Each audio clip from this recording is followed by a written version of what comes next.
Hermanos, la semana pasada no pudimos concluir nuestra sección de 1 Timoteo 6, del 11 al 16.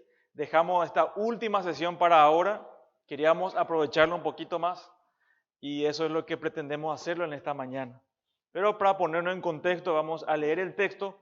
Vamos luego a repasar un poquitito de lo que dimos la semana pasada y entramos en nuestro tema, que es hablar acerca de la doxología que Pablo nos indica en los dos versículos del 15 al 16. Dice así la Escritura: mas tú, oh hombre de Dios, huye de estas cosas y sigue la justicia,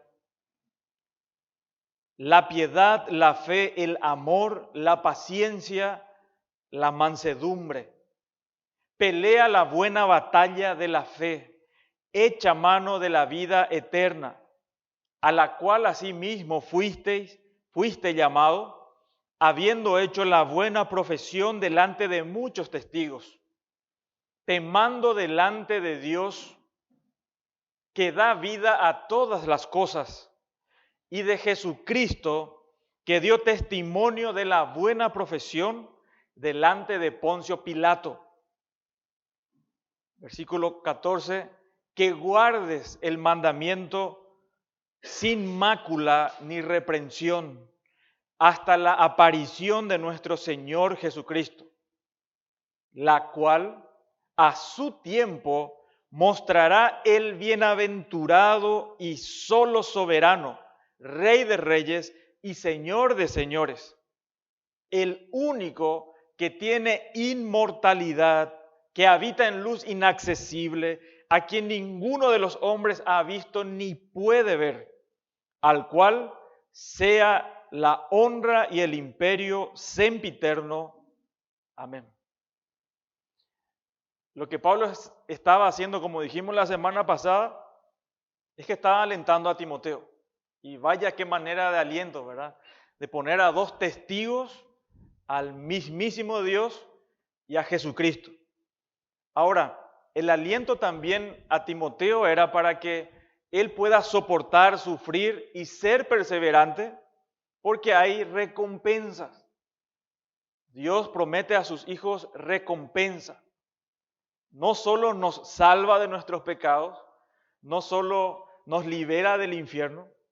Por fin podemos nosotros hoy honrarle al Señor, adorar a Dios, hacer obras que a Él le agradan, amarle sinceramente. También nos promete herencia, nos promete recompensas. Y este mundo no es nuestro mundo, por lo menos así como está. Lo que Dios promete a sus hijos, como cantamos en esas canciones, es la realidad. Nosotros vivimos para lo eterno. Todo lo que hace el creyente no es para este momento nada más en este mundo, sino todo lo que hacemos es a la luz de la eternidad. Y hay recompensas. Ahora, esta recompensa viene también cuando el creyente es fiel en su servicio a Dios. Y dijimos la semana pasada, ¿qué significa ser fiel a Dios? Y dijimos también, observando la Escritura en los versículos 11 al 12, hay 4 imperativos. Observamos que hay 4 órdenes, 4 cosas que el creyente debe hacer constantemente, en todo tiempo. Y en primer lugar vimos que servir a Dios fielmente es vivir de manera piadosa. Hay una forma de vivir que se espera de los creyentes. ¿Por qué razón? Porque ya somos hijos de Dios. Hemos nacido de nuevo. Y por la obra de Dios, del Espíritu Santo, vos y yo podemos. Hay obras que nosotros debemos hacerlo, que Dios ya preparó de antemano para que le honremos y le glorifiquemos a Dios. Y se espera de una forma de vivir coherente con nuestra fe en este mundo. También que servir fielmente a Dios es guardar el Evangelio con toda pureza y fidelidad, y es a largo plazo. Es con la certeza o hasta la venida del Señor Jesucristo, hasta la aparición del Señor Jesucristo. Y el último que vamos a ver, el último punto es que servir fielmente a Dios es tener una perspectiva correcta de Dios. Y es para la gloria de Dios. Es tener un concepto alto de Dios. Vimos que los falsos maestros tenían una forma de vivir opuesta al Evangelio, que su mirada estaba netamente en este mundo, en las riquezas materiales. Las almas de las personas no les interesaba. Y es increíble que en estos tiempos también lo hay. Hay lugares en donde las personas no son valiosas, solamente qué se puede sacar de las personas. Pero un buen siervo de Dios, un creyente, ama a las personas, sirve a Dios y sirve a la iglesia desinteresadamente. O por lo menos con un interés genuino en el alma de las personas. Decíamos que a la vez de que el hombre de Dios o el creyente debe huir, vivir alejado, huyendo de las cosas impías de este sistema del mundo, en ese momento también debe de manera constante seguir, vivir una vida piadosa. Se nos mencionó varias virtudes cristianas, ¿se acuerdan? La justicia, la vida recta, la piedad, esta relación con Dios genuina, ese amor por Dios. Eso es lo que nos motiva para servirle. Y también vimos que en la última parte habla de la mansedumbre, por ejemplo. Esa virtud dijimos que significa humildad. Es reconocer que nada es nuestro, no es nuestra capacidad, sino que es Dios mismo que nos capacita con su poder para poder, inclusive hermanos, poder servirle fielmente. Después, acá estoy, le dice Pablo, te mando delante de Dios, hay un encargo solemne en el verso 13, que guardes el mandamiento. Y dijimos nosotros, observamos según el contexto, que se refiere al Evangelio. Se refiere al Evangelio y que tengamos una limpia conciencia, una vida piadosa genuina. Sin una conciencia limpia, a la larga vamos a pervertir el Evangelio. Vamos a ser infieles al Evangelio. Por eso es tan importante que el creyente viva de manera piadosa. En el versículo 16 del capítulo 4 decía, ten cuidado de ti mismo y de la doctrina del Evangelio. Persiste en ello, pues haciendo esto te salvarás a ti mismo y a los que te oyeren. Esto es algo trascendental. Esto es algo demasiado serio. Es algo que la iglesia debe continuar y perseverar hasta que el Señor nos lleve o venga por nosotros. Timoteo debía permanecer fiel toda su vida hasta su muerte, hasta la llegada de su Salvador. Y ahora entramos en la tercera sección, los versículos 15 al 16. Y antes de entrar, esto remarca, muestra de forma impresionante la soberanía de Dios. Y estaba leyendo esta semana que en Pakistán, probablemente fue Afganistán o Pakistán, bueno, termina Están, ¿verdad? Uno de los dos. Son pueblos musulmanes. Y prácticamente decía porque se le acusó a un grupo de cristianos de blasfemia, quemaron más de 80 casas de cristianos. Entonces nos preguntamos, ¿y dónde está entonces la soberanía de Dios? ¿Significa la soberanía de Dios que nos exime de sufrimiento a la iglesia, a los creyentes? No, hermano. Lo que la Biblia muestra es que en este mundo, que no es nuestro mundo así tal cual está, nuestra ciudadanía está en los cielos, acá nos espera dificultades. La realidad, por tu fe vas a sufrir, vas a pasar momentos difíciles. Y ese permanecer fiel va a ser posible gracias al Evangelio, al poder de Dios y a la soberanía de Dios. Dios nos guarda para cumplir su voluntad, ser fieles a lo que Él nos llamó, para hacer ese testimonio en este mundo, a pesar de estas oposiciones. Y nada en este mundo va a poder detener a la iglesia. ¿Por qué? Porque Cristo es el que edifica a su iglesia y dice, las puertas del Hades no van a prevalecer contra ella. Y en lugar de darnos temor, el sufrimiento, lo que está pasando en este mundo, necesitamos volcar toda nuestra mirada a la Escritura y ver a Dios en su esplendor. Y ver a Dios en su majestad, para que nosotros tengamos valor y podamos perseverar fieles a Él, cueste lo que cueste, hermano. Cueste lo que cueste. El versículo 15 dice, la cual a su tiempo mostrará el bienaventurado y solo soberano, Rey de reyes y Señor de señores. Necesariamente tenemos que hacernos una pregunta.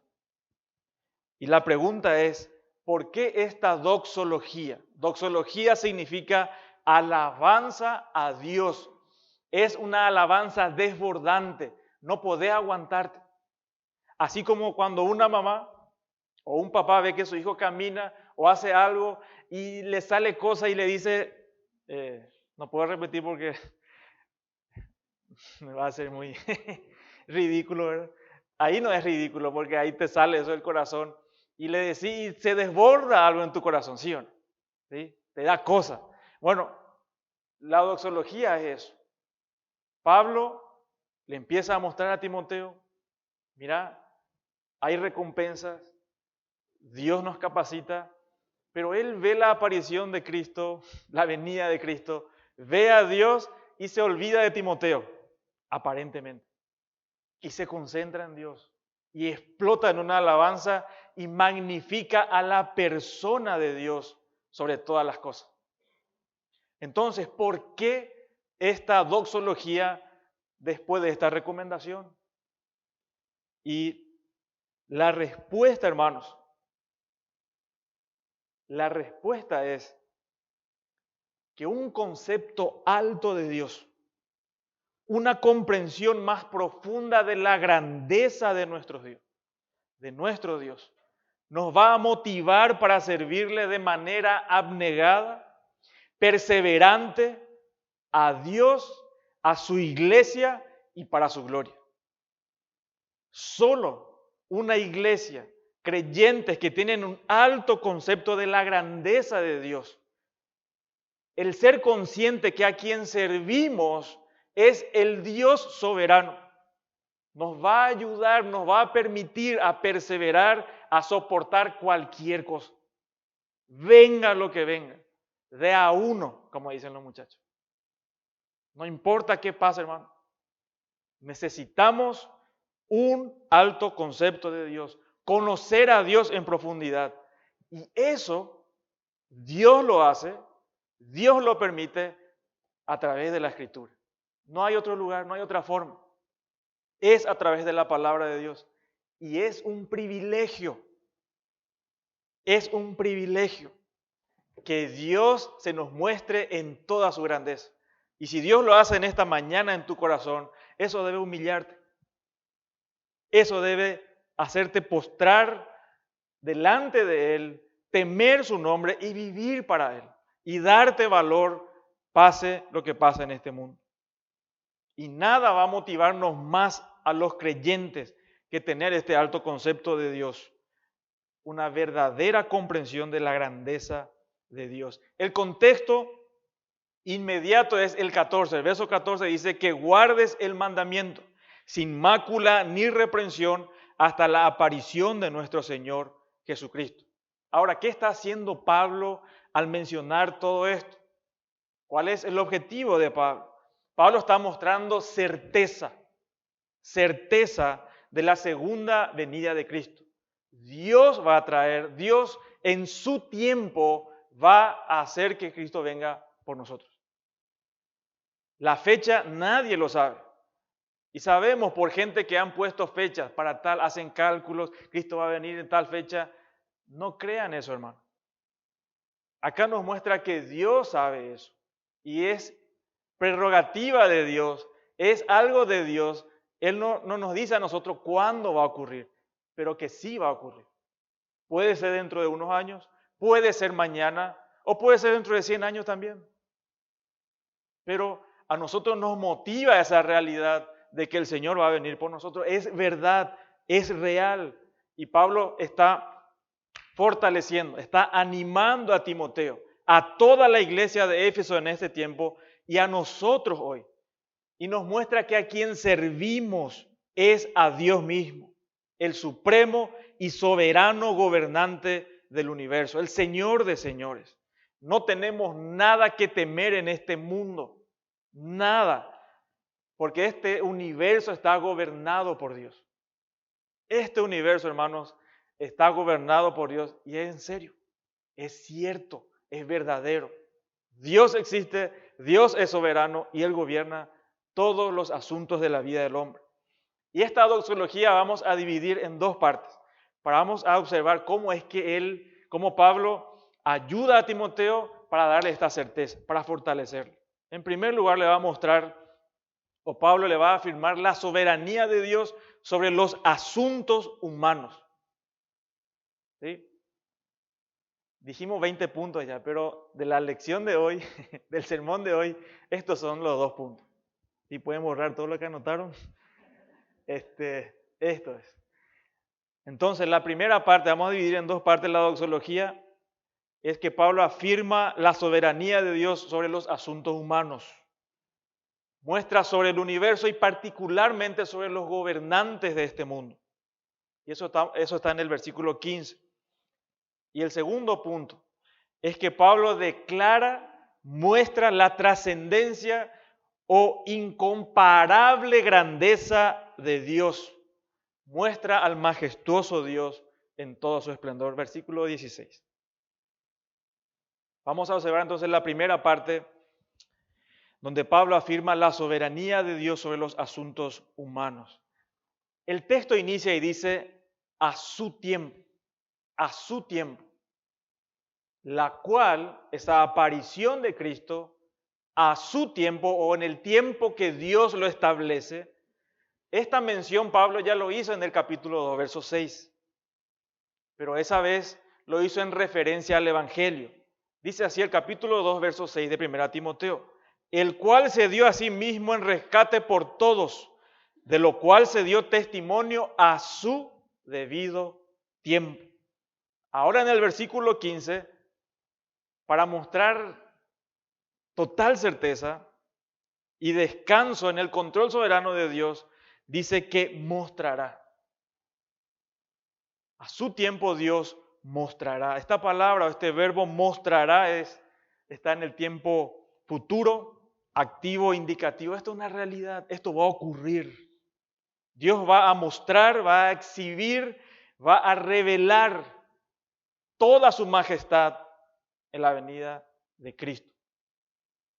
Le doy 2 textos en donde observamos esta realidad de la soberanía de Dios, que Dios controla el tiempo. Eso está en su mano. Dios está fuera del tiempo. Nosotros estamos en el tiempo y Dios lo establece todas las cosas. Cuando Cristo vino a la tierra, ¿se acuerdan? En los evangelios, Él decía, ahora vamos a subir a tal lugar. Ahora no, este es el tiempo. O sea, todo cronometrado, inclusive el día que iba a morir, hermanos. La hora que iba a morir. O sea, Dios gobierna absolutamente todo, completamente todo. Gálatas 4:4, si quieren anotar, les leo, dice, pero cuando vino el cumplimiento del tiempo, Dios envió a su Hijo, nacido de mujer y nacido bajo la ley, para que redimiese a los que estaban bajo la ley, a fin de que recibiésemos la adopción de hijos. El cumplimiento del tiempo. Dios orquesta todo, hermanos. Él gobierna el tiempo. Y el día de tu muerte también. Hechos 1:6 al 7.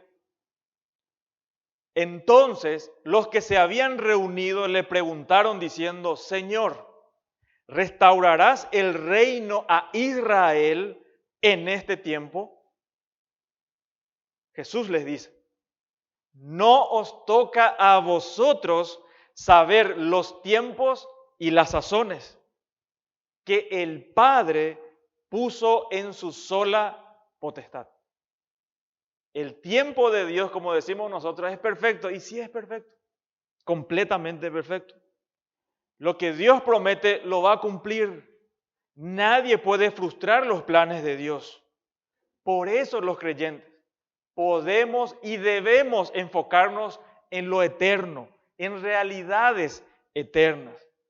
Y nuestro texto sigue y declara acerca de Dios.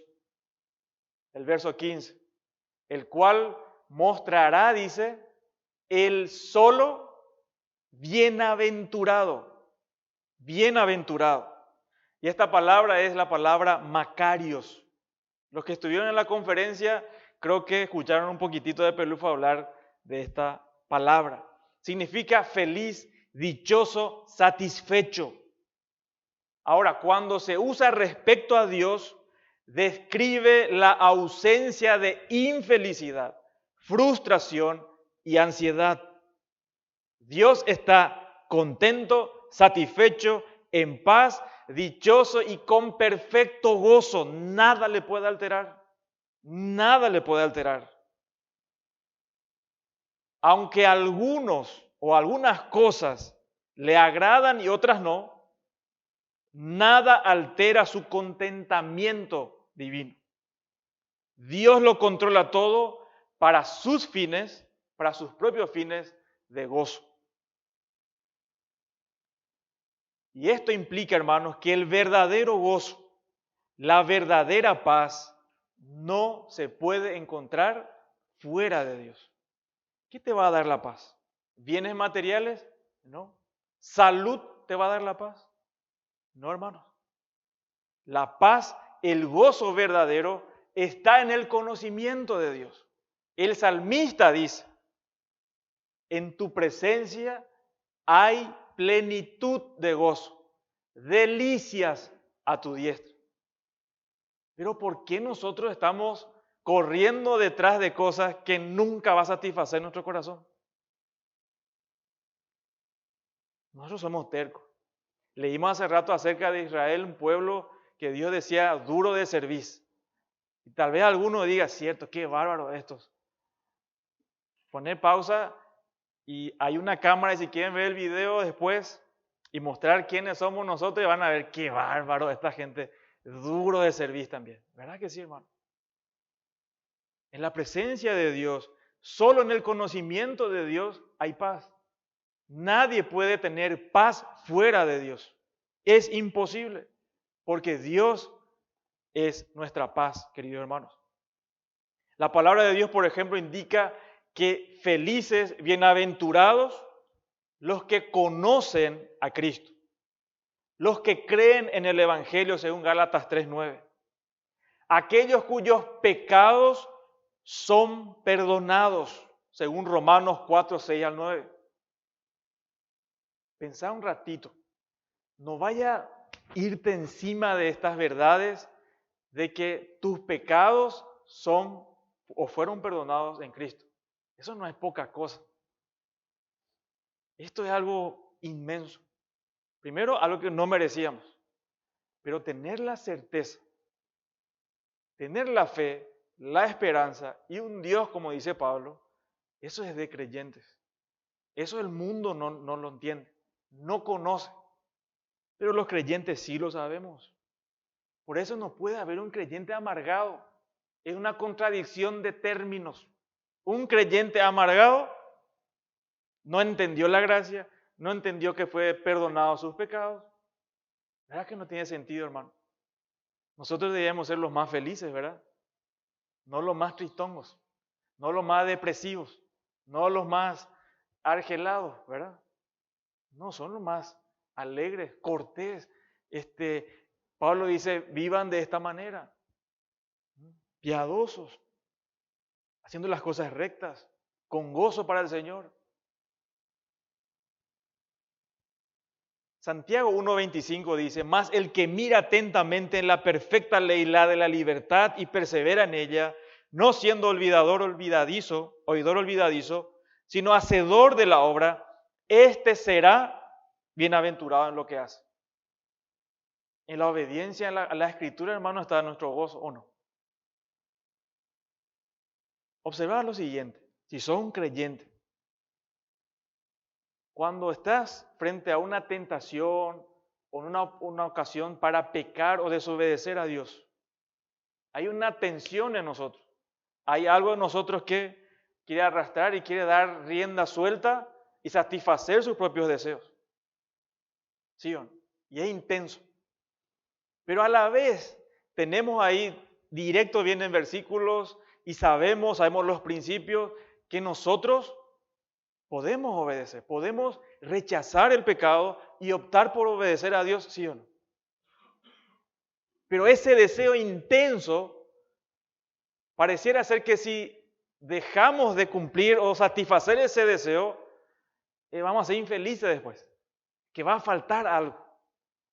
Pero lo que observamos, hermanos, es que cuando rechazo el pecado, obedezco a Dios, soy el más feliz del mundo.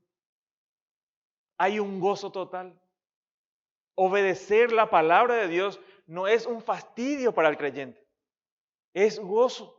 Cuando no obedecemos la palabra de Dios, es que el creyente cae en la tristeza, cae en estas dificultades, estos sentimientos que a veces nos acusan. ¿Será que soy un creyente? ¿Será que no? Qué bárbaro, hice otra vez esto, ¿verdad? El creyente cuando peca nunca jamás está satisfecho. Siempre su corazón está ahí adolorido, sintiéndose un gusano. Pero en la obediencia está nuestra paz. Ahora, a pesar de toda oposición, pruebas o persecuciones que enfrente el creyente, podemos tener paz. Cuando uno pierde bienes, uno puede calcular y dice, bueno, voy a conseguir acá de tiempo, voy a tener que trabajar un poquito más y puede estar sereno, tranquilo. Cuando perdés un familiar, es familiar cercano, y ese es un dolor extraño, ese es un dolor diferente. Y que no estamos preparados para eso. Y vemos que personas no pueden superar situaciones así. Pero el creyente, de una manera misteriosa, y que no es un misterio, sabemos que Dios es el que nos consuela, el creyente puede estar firme. Y puede estar firme ante grandes pérdidas. Y no en accidentes, no por cosas que nosotros decimos fortuitas, sino creyentes que pierden personas, padres que pierden a hijos por su fe. Yo estoy seguro, por lo menos en esta parte del planeta, que vos y yo no sufrimos porque nos están persiguiendo, quieren matar a nuestro hijo, nuestra familia, quieren quitarnos nuestro trabajo. Vos no estás sufriendo por eso. Nada que ver. Nadie de ustedes está siendo perseguido de esa forma. Pero por nuestro pecado, por nuestra indiferencia a Dios, es lo que sufrimos. Y ocurren cosas y el creyente se tira por el piso. No, hermano. Nosotros podemos tener paz a la luz de ver que Dios gobierna todo para su gloria y que a nosotros nos va a mantener fieles. Podemos tener paz en cualquier circunstancia. Solo el creyente puede tener paz. Experimenta esta paz ante cualquier pérdida o sufrimiento. Ante cualquier enfermedad. Puede estar en paz. Dios nos capacita. Entonces, esa paz no se basa en circunstancias externas, sino en la certeza de que Dios lo domina todo. Por eso un creyente que tiene una perspectiva correcta de Dios, no importa si tiene cáncer, no importa si tiene dolores crónicos, puede glorificar a Dios. No se está quejando a cada rato, no está maldiciendo a Dios. Sino ese creyente sabe, entiende y tiene una perspectiva correcta de que este sufrimiento es momentáneo. Dios lo permite. Dios lo permite. No es Satanás, hermano. Dios lo permite. Satanás no puede hacer nada en este universo que Dios no le permita. Así que no tengan miedo. Si pasa algo en nuestras vidas, Dios lo permite. Y como decía alguien, si un perro muere ahí en tu barrio, o un gato, o un loro, para la oreja. No es eso un accidente.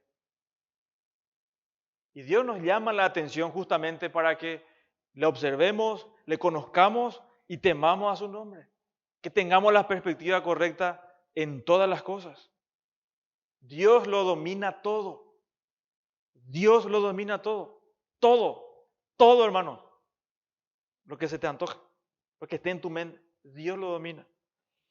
El texto sigue y dice, y solo soberano, Rey de reyes y Señor de señores.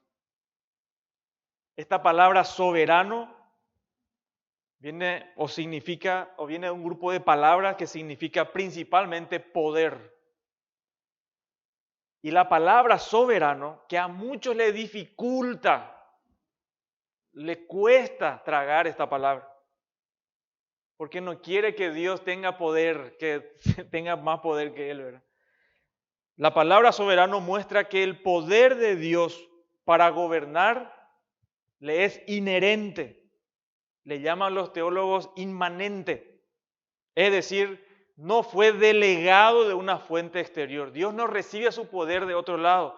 Él mismo es el poder, si podemos llamarlo así. Él mismo. Dios es absolutamente soberano y reina omnipotente sobre todo y en todo lugar. No tiene rivales. Solemos ver presentaciones, e inclusive en periódicos o en lugares en donde ponen a Dios o la imagen de Dios aparentemente y a Satanás como pulseándose. El bien contra el mal. Nada que ver. Dios no tiene rival, hermanos. Y Satanás no es su rival.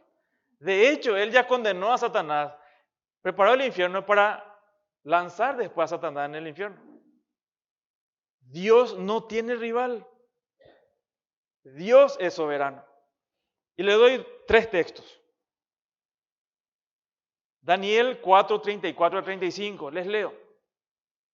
Mas al fin del tiempo, yo, Nabucodonosor, alcé mis ojos al cielo, y mi razón me fue devuelta, y bendije al Altísimo, y alabé y glorifiqué al que vive para siempre, cuyo dominio es sempiterno, y su reino por todas las edades. Todos los habitantes de la tierra son considerados como nada, y Él hace según su voluntad en el ejército del cielo y en los habitantes de la tierra, y no hay quien detenga su mano y le diga, ¿qué haces? Nadie. Y este está diciendo el rey más poderoso humano que haya existido en la tierra. No hay, no hubo y no va a haber otro rey como este. Humano, pagano. Y a que está reconociendo acá que Dios es el soberano. Y Él se está humillando. Imagínate, esto era algo impresionante. En Isaías 43, 10 al 13 dice, vosotros sois mis testigos, dice Jehová, y mi siervo que yo escogí, para que me conozcáis y creáis y entendáis que yo mismo soy. Antes de mí no fue formado Dios, ni lo será después de mí. Yo Jehová, y fuera de mí no hay quien salve. Yo anuncié y salvé e hice oír, y no hubo entre vosotros Dios ajeno. Vosotros pues sois mis testigos, dice Jehová, que yo soy Dios. Aún antes que hubiera día, yo era, y no hay quien dé mi mano libre. Lo que hago yo, ¿quién lo estorbará? Bueno, ese es nuestro Dios, hermano. ¿Quién lo estorbará? Dice.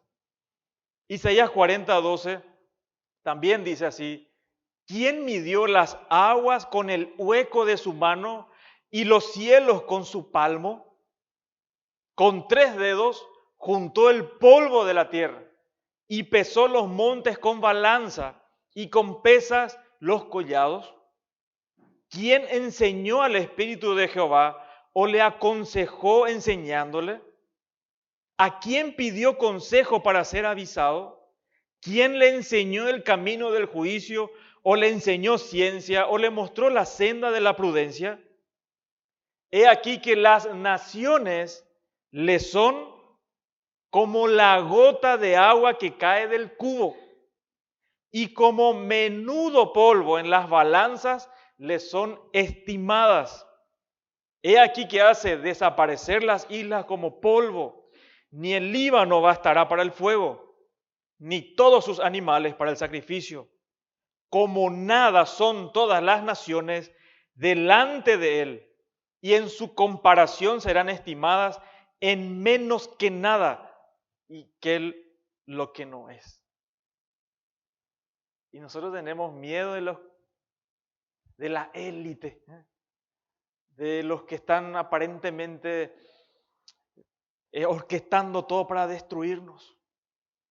Que el cambio climático, que esto y lo otro. No, hermanos. Nuestro Dios soberano controla este mundo, este universo y a cada habitante de esta tierra. Absolutamente a todos. Y esto es cierto. Esto es verdadero. Y nosotros tenemos que enfocarnos en esta verdad, de comprender quién es nuestro Dios y que Dios es soberano. Vos y yo no somos soberanos.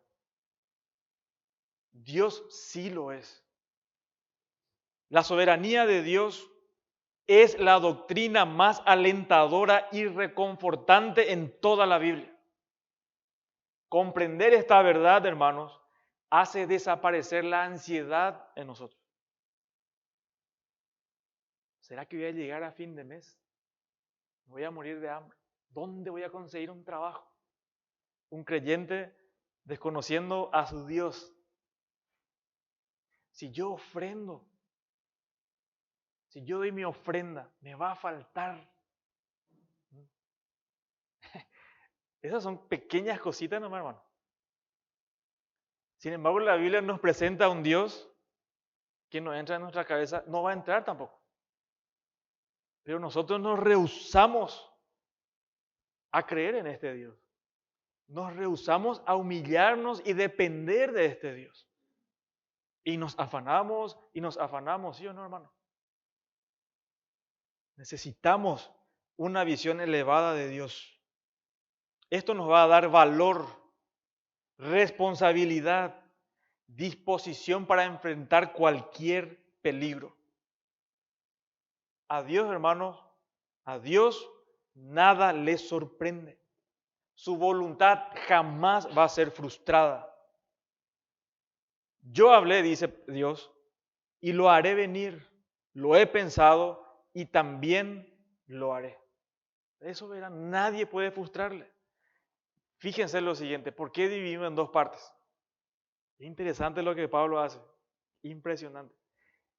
En el versículo 15, fíjense que él habla de bienaventurado, soberano, rey, señor. Esto está afirmando la soberanía de Dios en dos aspectos. El primero es en cuanto a lo que ocurre en este mundo. Tal vez alguien diga, no, pero eso es en la Biblia y parece todo espectacular, pero acá estoy sufriendo. A la iglesia se le está persiguiendo. ¿Qué es lo que pasa? No. Y eso le está mostrando. Dios gobierna esas situaciones. Y por más que estén queriendo dañar a la iglesia, Satanás y sus secuaces, lo que hace es avivar el fuego de la iglesia. Hay lugares en donde era impensado que el evangelio entre. Sin embargo, hoy hay cristianos. Contra todo pronóstico. Lugares imposibles. ¿Por qué? Porque Dios es soberano. No importa quién se oponga. Necesitamos nosotros tener este concepto bien claro para que podamos ser fieles en defender nuestra fe y también de proclamarlo con valentía, para no tener miedo al hombre. No debemos tener temor a las personas. Cuando la iglesia o los pastores tienen más miedo de las personas, que no le ofendan a las personas, tiene que salir nomás de ahí. Le está deshonrando a Dios, no le está representando a Dios, al soberano Dios. Eso nos da a nosotros valentía de poder predicar la palabra de Dios con total confianza, con libertad. No importa quién esté ahí enfrente. No importa la presión que este mundo ejerza sobre nosotros en la iglesia. Debemos ponernos firmes, Dios gobernándonos, controlando todo y proclamar su palabra con valentía.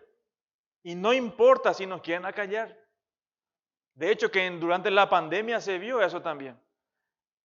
Un evento fresco que tengo es lo que ocurrió en Canadá con este pastor Coates, creo que se llamaba, era el apellido, y le quisieron, le llevaron a la cárcel inclusive. Y eso acalló, eso menguó a la iglesia, nada que ver. Avivó más a la iglesia.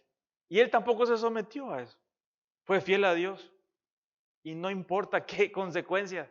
Y es impresionante. Esa es la valentía que Dios nos da. Esa es la valentía que tenemos los creyentes cuando conocemos quién es nuestro Dios. Y también, hermanos, el éxito del ministerio es obra de Dios, no nuestra capacidad. Es por la gracia de Dios. Es por la gracia de Dios. Y la segunda parte de la doxología, del versículo 16, Pablo declara en este momento la trascendencia o incomparable grandeza de Dios. Muestra la majestad de Dios. Versículo 16. El único que tiene inmortalidad, que habita en luz inaccesible, a quien ninguno de los hombres ha visto ni puede ver, al cual sea la honra y el imperio sempiterno. Amén. Y de vuelta Pablo enfatiza y dice, el único que tiene inmortalidad, el único, no hay otro. La palabra inmortalidad significa sin muerte, sin muerte. Esta frase describe la eternidad de Dios. Dios es eterno. Dios es eterno. Y significa que solo Dios es la fuente inagotable de vida. Todos los demás, ángeles, hombres, todo lo creado, también existiremos para siempre. Aún el inconverso, el que está en contra de Dios. Ahora, ¿quién lo va a mantener con vida? A nosotros nos resucitará Dios. Y a los incrédulos, ¿quién le va a resucitar, hermano? Dios. Pero es para que sufra, pague el precio de sus ofensas, de sus pecados en el infierno, por toda la eternidad. Y eso no es poca cosa. Ahora, la inmortalidad solo proviene de Dios. El salmista decía, porque contigo está el manantial de la vida. Jesús decía en Juan 5:26, el Padre tiene vida en sí mismo. No es que Él se va y bebe de la fuente de la vida y toma y Dios tiene otra vez vida. No, Él es la vida, hermanos. Él es la vida misma. Por eso en la Escritura vemos que los hombres de Dios, por la referencia de esta característica de Dios, habla de que Dios es eterno. En el Salmo 92 dice, antes que naciesen los montes y formases la tierra y el mundo, desde el siglo y hasta el siglo, tú eres Dios. Y esto es un consuelo para nosotros, hermanos, que Dios está por encima de la historia, más allá del tiempo. Pase lo que pase con nosotros los creyentes, durante este breve paso por esta tierra, el inmortal y eterno Dios nos sostiene aquí y más allá de la muerte, dice la Escritura. Por eso no podemos tener miedo. Él es la fuente de la vida. No importa qué pase con nosotros. si nos quitan la vida por nuestra fe, no pasa nada.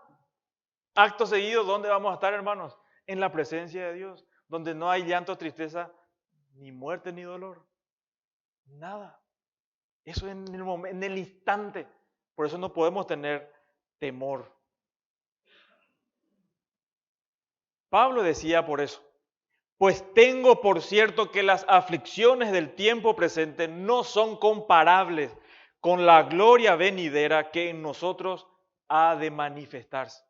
Esto es porque tiene certeza de que Dios es el soberano Dios y que Dios mismo es la fuente de la vida.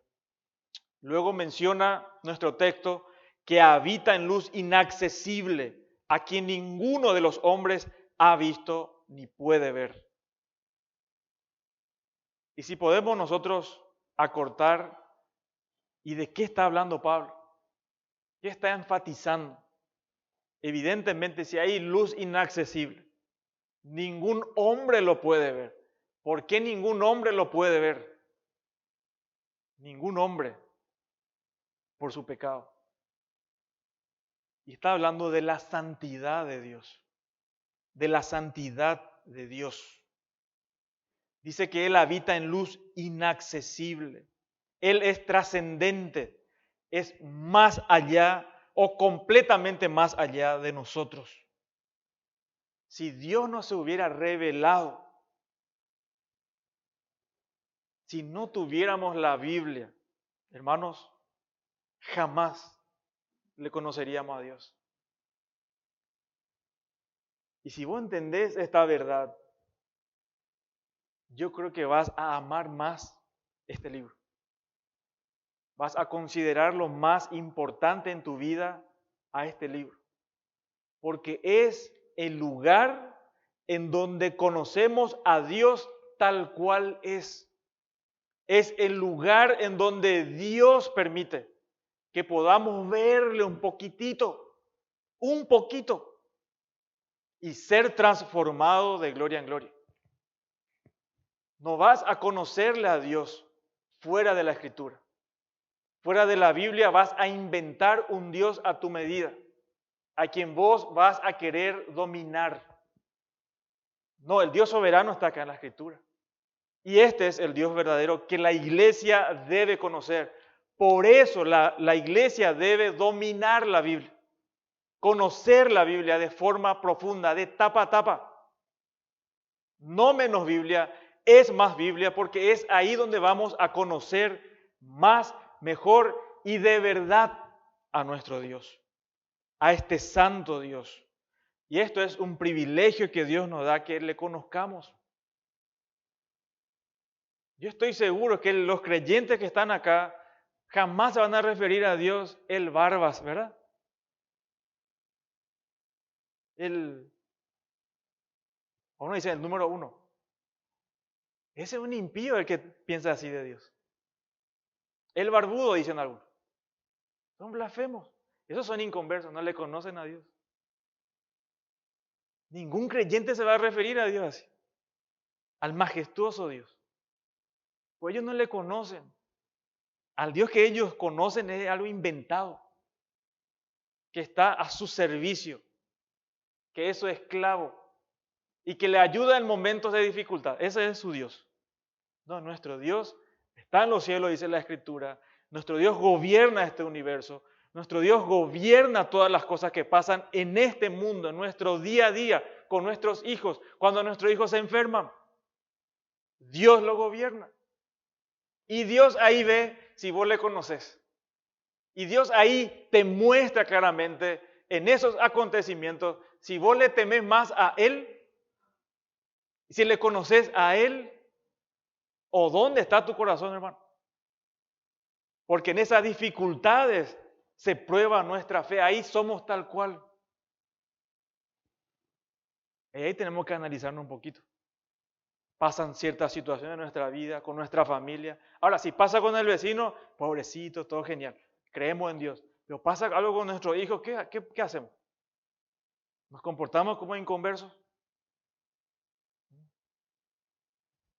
¿O mantenemos el testimonio de que somos personas que conocemos a Dios y tenemos un Dios soberano que controla todas las cosas. Jehová Dios mío, mucho te has engrandecido, te has vestido de gloria y de magnificencia, el que se cubre de luz como de vestidura. Y el texto que leímos hoy en esta mañana decía, yo haré pasar todo mi bien delante de tu rostro y proclamaré el nombre de Jehová delante de ti y tendré misericordia del que tendré misericordia y seré clemente para con el que seré clemente. Dijo más, no podrás ver mi rostro porque no me verá hombre y vivirá. Y esto ni en el cielo va a pasar, hermano. Dice la Escritura que vamos a verle cara a cara. Pero la esencia de Dios jamás. Eso es imposible. Ni acá ni allá. Dios se hizo hombre, se vistió de mortalidad en la faz de Jesucristo. Y Él se va a pasear con nosotros. Con Él vamos a estar. Dios nunca va a entrar en nuestra cabeza. Ni acá, ni por más que tenga un coeficiente de 1000, no sé si alguien jamás llegará a eso, ni aunque tu mente sea transformado después en la gloria, jamás. Todo lo que podemos, encima no leemos nuestra Biblia, encima otra vez, todo lo que podamos ver de Dios, dijo Job, es un murmullo. Es un murmullo. Nada no sabemos prácticamente de Dios. Él es inmenso. Y alguno cuestiona a Dios, ¿y por qué Dios permitió esto? Si yo era Dios, es un insensato. Job dice, puso su mano en la boca, me arrepiento en polvo y ceniza, porque entiende la grandeza de Dios. Y eso necesitamos ver, hermanos, la grandeza de Dios. Para que vos en tu trabajo, en tu casa, los hombres en nuestras casas podamos servir a Dios y no tener temor a nuestros hijos, ni a la esposa, ni la esposa al esposo, sino que Dios gobierne nuestra casa. Que la palabra de Dios esté en nuestras casas. Si Dios es el Dios de la Biblia, a quien vos crees, a quien vos servís, no le va a desplazar cualquier cosa. Va a ser fiel en todo tiempo. Debido a la santidad de Dios, Dios es inaccesible. Vive en un ambiente de absoluta pureza. En una santidad, dice un comentarista, tal que los mortales no pueden entrar. Mateo 5:8 decía, bienaventurados los de limpio corazón, porque ellos verán a Dios. Y Pablo también decía, ahora vemos por espejo, oscuramente, mas entonces veremos cara a cara. Y esto se refiere solo a una parte de la visión de Dios que la humanidad glorificada puede percibir. Nosotros vamos a asombrarnos de Dios sin fin, por toda la eternidad. El cielo es cielo por Dios.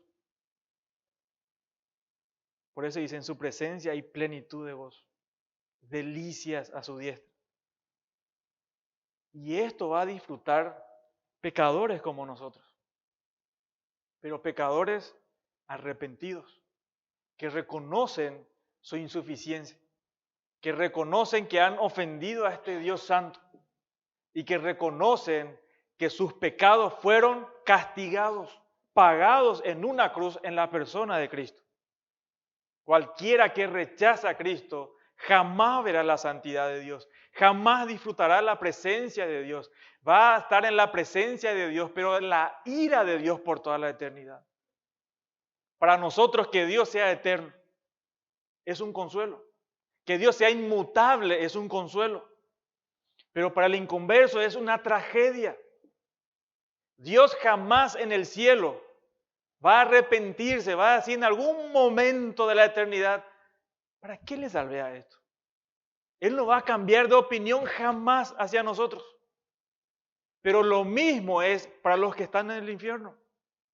Nunca jamás, ni por toda la eternidad, Dios va a decir, ya sufrieron mucho, voy a sacarle de ahí. No va a pasar eso. Y eso es terrible. Eso es trágico. Y de eso Dios nos salvó.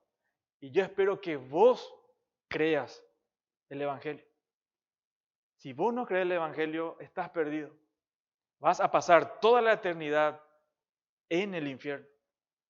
Pero si confías en el sacrificio de Cristo a tu favor, que Cristo resucitó para justificación, para que Dios te declare perdonado, justo. El Dios Santo hace eso.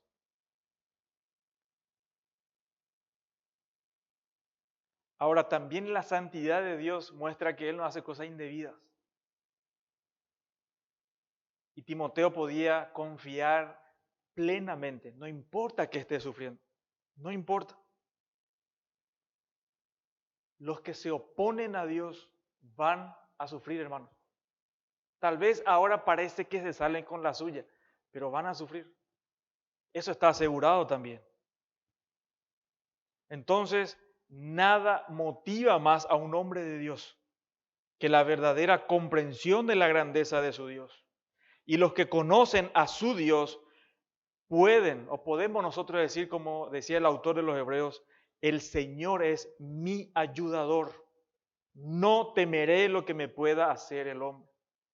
Y precisamente hay un texto en Hebreos en donde el escritor de Hebreos anuncia para tranquilidad de la iglesia en ese entonces y dice, sepan que nuestro hermano Timoteo está en libertad. O sea que Timoteo sí creyó esto. Timoteo sí confió en el Señor. Y vos y yo estamos llamados a confiar en el mismo Dios que confió Pablo, Timoteo y nosotros, hermanos. La iglesia debe conocer a Dios. Nuestra eficacia en este mundo está condicionada a eso. Solo en Dios tenemos paz y la motivación para servirle con fidelidad. Amén. Oramos. Padre amado, gracias por tu palabra y gracias por mostrarnos tu grandeza. Gracias por mostrarnos, Señor, tus atributos. Señor, que nuestro corazón sea impresionado por tu grandeza. Que esto nos motive a amarte, a preferirte siempre, Señor. A perseverar en la fe, a perseverar en la vida piadosa, esa búsqueda constante de tu presencia en nuestras vidas. Y sabemos, Señor, que eso no es místico, que eso es abrir tu palabra, estudiar tu palabra y buscarte en la oración. Ayúdanos, Señor, a ser ese pueblo, hijos tuyos, tu iglesia local que se reúne acá, que te conoce y que actúa de acuerdo a ese conocimiento de tu persona. Guarda tu iglesia, Señor. Bendice a tu iglesia. Edifícanos, santifícanos, Señor. En el nombre de Jesús. Amén.